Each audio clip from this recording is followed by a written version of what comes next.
হাফেজে কোরআনদের হাতে আজকে সামান্য ক্রেস্ট এবং সম্মাননা দেওয়ার মাধ্যমে এটা স্বীকৃতি শুরু হবে যে আমাদের এই প্রজন্মটা হয়তো আগামী 10 বছর পরে ইনশাআল্লাহ অনেক ভালো পর্যায়ে প্রস্তুত হবে ইনশাআল্লাহ। আমরা তাদেরকে সেই স্বপ্ন দেখাতে চাই।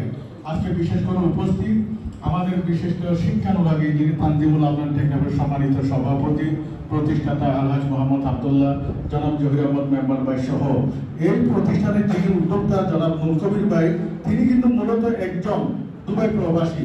তার এখানে ছেলের সন্তান কেউ নাই, আছে শুধুমাত্র মায়ের বা বাবার কিছু প্রতিষ্ঠান। ওনাকে দুবাই থেকে এখানে এসে এত টাকা খরচ করা, এত কষ্ট করা কোনো প্রয়োজন নেই। এরপরেও কেন জানি মানুষটার ভিতরে একটি বিরল প্রতিভা দেখতে পাই। সেটি হচ্ছে তিনি টেকনাফের জন্য, টেকনাফের শিক্ষার ক্ষেত্রের পরিবর্তনের জন্য উনি কিছু করে যাবে জাতির জন্য। সেটি তার মনের ভিতরে বারবার নাড়া দেয়। সে নাড়া দেওয়া থেকে এত বড় একটা জমি, এখানে ভবন, অনেক কিছু। আপনারা এটার পরিকল্পনা দেখলে বা শুনলে খুব বেশি আশ্চর্য হবেন। আগামীতে এই জায়গায় ক্লিনিক হচ্ছে ইনশাআল্লাহ। কি হচ্ছে? মানুষের স্বাস্থ্য সেবার জন্য ক্লিনিক হচ্ছে এই জায়গায়। আগামীতে এই জায়গায় বাচ্চারা যদি পড়ালেখা করবে, সাথে আবার ডাক্তারের পরীক্ষার ল্যাব থাকবে এই প্রতিষ্ঠানে। আজকে দেখতেছেন না আপনারা, আগামী কয়েক বছর পরে দেখবেন এখানে ছাত্ররা যদি পরীক্ষা নিরীক্ষা করতে পারে, ডাক্তারি শিখতে পারে, সে উপলক্ষে যে প্রাথমিক ল্যাব দরকার সেগুলো এখানে স্থাপন হচ্ছে।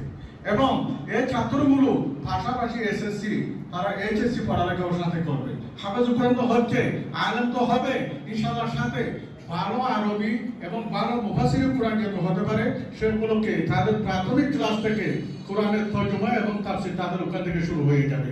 এইভাবে শিক্ষা সিলেবাসটা সাজানো। সবাইকে আন্তরিকভাবে ধন্যবাদ জানিয়ে অন্যান্য অতিথিদেরকে বক্তব্য দেওয়ার সুযোগ দিয়ে আমি আমার মতো এখানে শেষ করছি। ওমা তৌফিক ইল্লা বিল্লাহ। হুফার সম্পাদনা সম্মেলন 2026 আল বারাকা মাদ্রাসা। আসসালামু আলাইকুম ওয়া রাহমাতুল্লাহ।